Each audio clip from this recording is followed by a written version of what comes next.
Hey there guys, this is Sam and Justin at the Survival Review, and today we are going to be talking about another Tobe Hooper film that we've never talked about before, Salem's Lot, 1979. Classic adaptation of the Stephen King novel. Yeah, one of the earliest Stephen King adaptations. Yeah, technically it was a mini-series, but it's a two-parter, so it's 3 hours, so it works as just one long movie. Yeah, like the It adaptation, basically. Quite a while before the Stephen King adaptation, like of those times, like Langoliers and It and all those.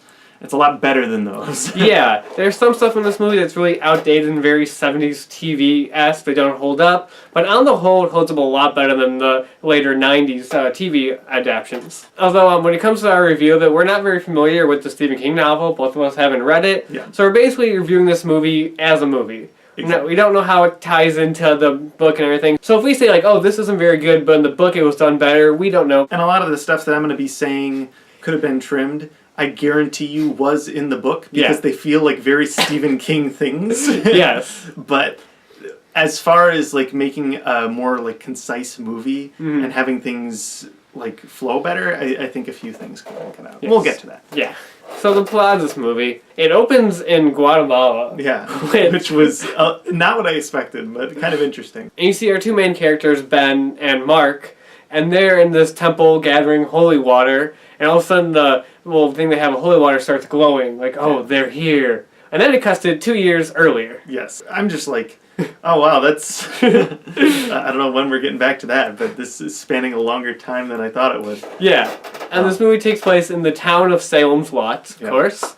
And the main character, Ben, is coming back to the town. Now he's a very successful and famous writer, but he grew up in that town. He's coming back because he's writing a novel, or at least that's what he keeps telling everybody. Yes. So basically the character of Ben has this obsession with this house, the Marston house. Yeah. He keeps bringing up the fact that he thinks it's inherently evil and that it attracts evil people. And so he's very suspicious of this Straker guy. Who has just bought the Marsden house and is opening up an antique shop. First of all, the Straker guy kind of seems suspicious to begin with. He almost seems like a Vincent Pricey kind of character. Basically, yeah. He seems to be up to something. Everybody keeps asking about his partner and he's like, oh, he's on business. Yeah. He'll be back this week and so on. Oh, he's not here in time. We're opening up the store. And Mr. Barlow? Oh, I've told you, you should be meeting him soon, very soon, Mr. Crockett, and I'm sure that he'll find it a pleasure. And you know that this partner character is going to be like the main villain or something. Yeah. And of course, that comes into play later. And then all of a sudden, people start going missing. Yes. The police are suspecting that either Ben or Straker are doing it. Yeah. Because they're both the new people in town. Also, there's a reported rumor that Ben murdered all these people in the past. Which is weird. Yeah. Ben used to live in this town. He left when he was like 10 years old. And he said that back then there was somebody in the house that was kidnapping kids. Yes. And so it's all kind of coming back into play, and he feels that his returning to the town is some kind of catalyst that's causing all of it to happen again. Because, I mean, basically it turns out that there's vampires in this town. It's as simple as that. There's vampires. Yeah, it's a simple vampire story. The first person to get taken are one of these kids. There's like these group of kids, including one of them is our main kid. He's the one obsessed with horror. Yeah, he's a typical horror movie kid where he's obsessed with horror and tricks and stuff, and his room is full of monster posters and everything. And he's got these two other friends who are kind of the they're gonna die friends. Basically, yeah. They're very like underwritten, and you could tell they're not lasting very long. And of course they go running home through the woods on a dark, windy night, and one of them gets kidnapped by the Straker guy. Yeah. And he's like the first victim and becomes a vampire. Yeah. So like we said earlier, this movie is really long. It's 3 hours long. And the first half, or first episode actually, as it was when it aired on TV, is just all of the build-up. Yes. There's a lot of characters in this movie, like any Stephen King story, where there's just a lot of characters in there. And there's a lot of stuff in there, and it is a little slow and not as engaging. And it's full to the brim of your standard sort of Stephen King cliches. Yeah. Which is both good and bad. Like, it gets a little annoying when you have the random drunk in the movie for no reason, but it's also good because that character's really entertaining. Yeah, he's probably the most interesting character in the first half of this movie. Yeah. There's a whole subplot, essentially, with this drunk, his wife, and his wife's boss, played by Fred Willard. The wife and Fred Willard are having an affair, and this guy, the drunk, is kind of aware of it. He has a job as a trucker to go and pick up the crate that actually has Barlow in it. Yeah. But he decides to send 2 other guys to do the job for him so that he can catch his wife and Fred Willard in the act. And it's interesting, I guess, but it goes absolutely nowhere. Yeah, it's really interesting because, again, it's really well acted. Of course, the drunk guy is very entertaining. I like your shorts. You must too, keeping them on like that. But after the big reveal of him finding out and everything, it goes nowhere. Yeah, nothing else really happens with it. It feels like it's just a plot device so we can get the realtor character murdered, basically. Yes, exactly. But the weirdest part is, after that, you have like one more scene where the drunk and his wife are in a car, and she has like a little bruise on her face. But then you never see them again for the rest of the movie. You kind of think that might be leading into something. Somebody's going to notice the bruise on her face, and it's going to cause some kind of conflict.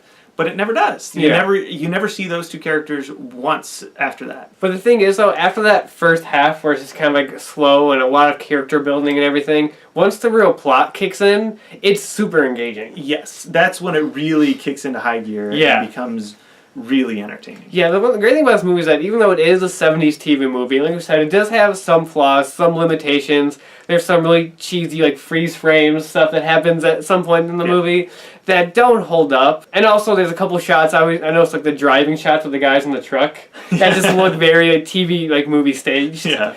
But that stuff aside, this movie holds up really well for a 70s TV movie. Definitely. They have a really good score for the movie that feels bigger than a TV movie. Much bigger. Like, it's amazing how much a good score can do for something with such a lower budget.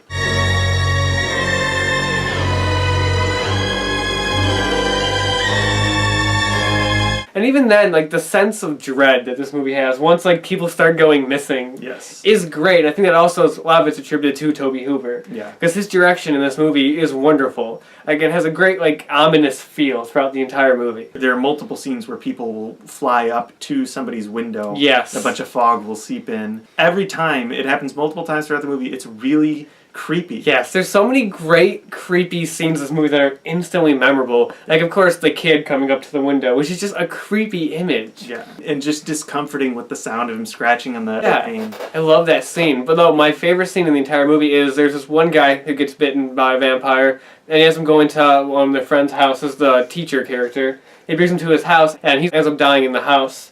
Later on that night, the teacher character is walking through his house, and he sees that guy alive as a vampire in the room.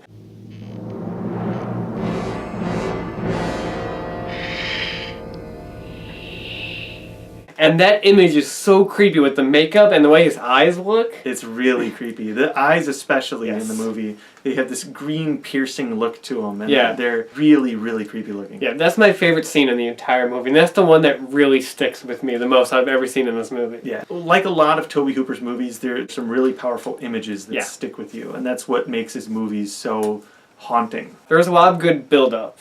Like the whole scene of the 2 guys going to get the crates. And I love when they're just driving in the truck and the crate's getting closer and closer. The guy's like, the thing's moving, man! The guy's just like, shut up, don't worry about it. We're almost there. They get it into the basement, it's freezing cold, it's like hurting their hands to touch it. They're freaked out. Yeah, I love all that stuff with the crates. Yeah. That stuff's great. And the one also good thing about this movie is the cast. Yes. This cast is just a bunch of people that you recognize from other stuff. Yeah. Of course, Ben's love interest is played by the actress who played John McClane's wife in Die Hard. Yeah. She's really good. James Mason as Stryker, who's a very, classic, well-known actor, and he's great. He's probably the best character in the movie, best main character in the movie. He's excellent, yeah. I love the scene between him and the cop when the cop first goes to talk to him. Yeah. The cop is just like slyly asking him stuff. Is anything wrong, officer? The cop's just like, yeah, maybe, I don't know. Maybe, we'll see. Yeah, I love that whole scene between them two. I'd like to see those suits. Could we go to the house and get them? I'll bring them down tomorrow. They need cleaning anyway. Any reason?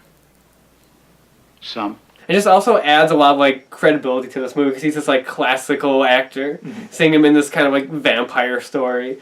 It's really good to see him in there. I like him a lot.